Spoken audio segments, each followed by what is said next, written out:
Hey fellow YouTubers, and welcome to my next video. This is William checking in.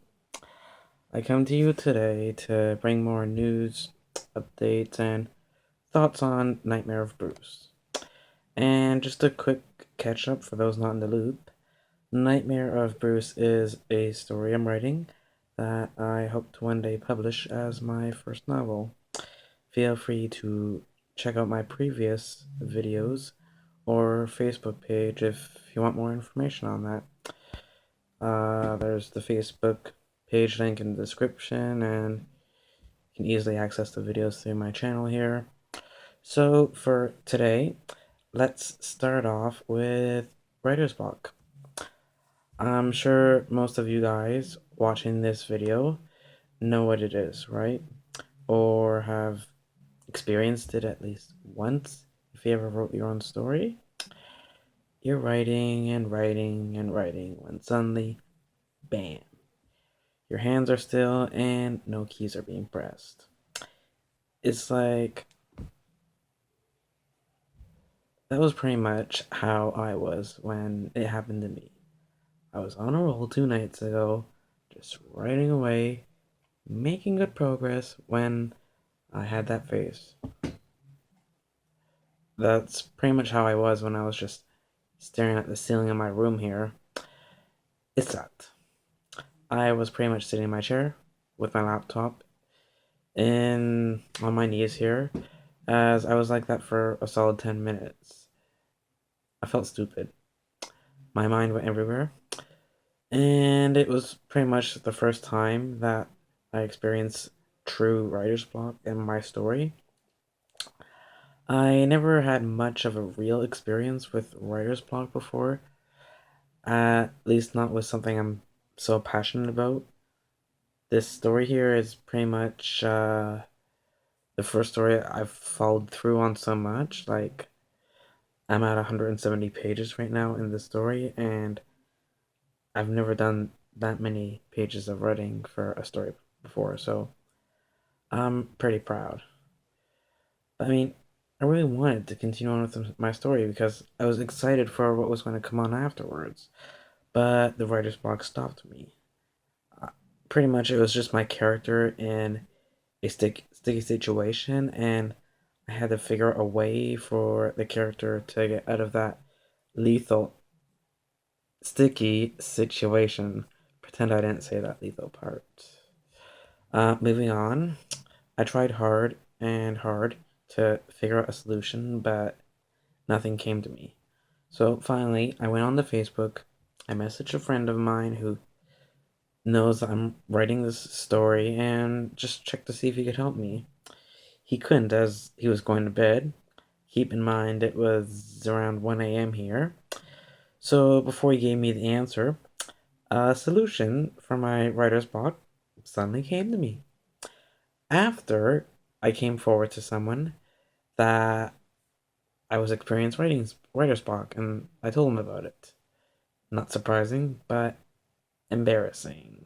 In any case, I quickly wrote down the solution into my story, as I didn't want to lose it. I didn't care how late I would be up, because by now I have gone plenty of late nights trying to write this story, as I work a job and pretty much have a life to live.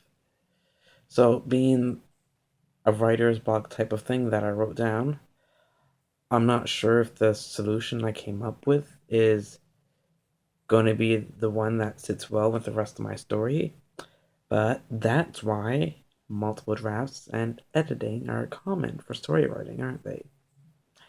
So far, though, I haven't had any second thoughts with the solution in the story, so we'll see where that goes. In any case, moral of the story, writer's block sucks. I know plenty of people have probably had it worse. They probably had it longer. Hours, days, yada yada yada. Though this was my first real taste of writer's block, and I'm sure it's the first of many more and much more worse ones to come. But I just wanted to get my thoughts and feelings out about it. After all, this story is a journey that I want everyone to be a part of, get the experience of a writer's path to writing and publishing a story. And this is just one of several steps that have taken place and that will take place on the journey I'm taking to writing and publishing my first ever novel. Never stop writing. Even if your writing sucks, you can always come back and edit it later. That's something I've learned and had my friends tell me numerous times. That's the definition for editing. Editing wouldn't exist if we didn't do that, right? And if you always stopped whenever you felt like stopping, then when did you get the story done, right? You gotta push through that writer's block. I started out writing 3 pages a day when I first started writing my story. Now, for the past week and a half, I've been having a pretty good streak of doing 10 pages a day. It might be late nights, since all the other stuff I mentioned before, but at the end of the day, you gotta fit it in somewhere, right? You can't just keep on pushing off if you're busy or you have other things to do. You have to make time for it, and you have to stay consistent with it. It may not seem worth it in the beginning. Trust me, it wasn't worth it for me. When I first started out, I had 10, 12 pages, and I thought, oh god, this is just so far away at the end. And now here I am, 170 pages into my story, and this is the best I've felt with my story so far. I feel so much more better about it now than when I was around 10 pages into it. As much as writer's block sucks, never let it get the best of you. Write anything down. It might suck, but you can fix it later. Odds are something will come to you later that will let you fix the area where you had the writer's block. And wow. I think this is my longest video yet. I'm just checking the timer here and it's like 7 minutes and 33 seconds. I had no idea I was going to be saying this much. But what can I say? I lose track of talking sometimes.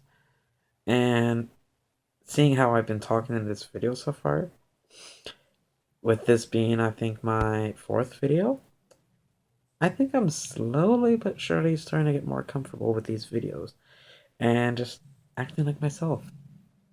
It feels good. Just let it all out.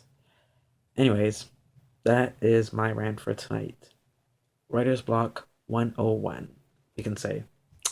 Seriously though, this is just me keeping social on my journey to one day publishing a book and becoming an author. For the moment, let's just say aspiring author. It'll happen one day. I promise you.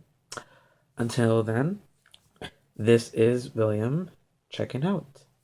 Good night.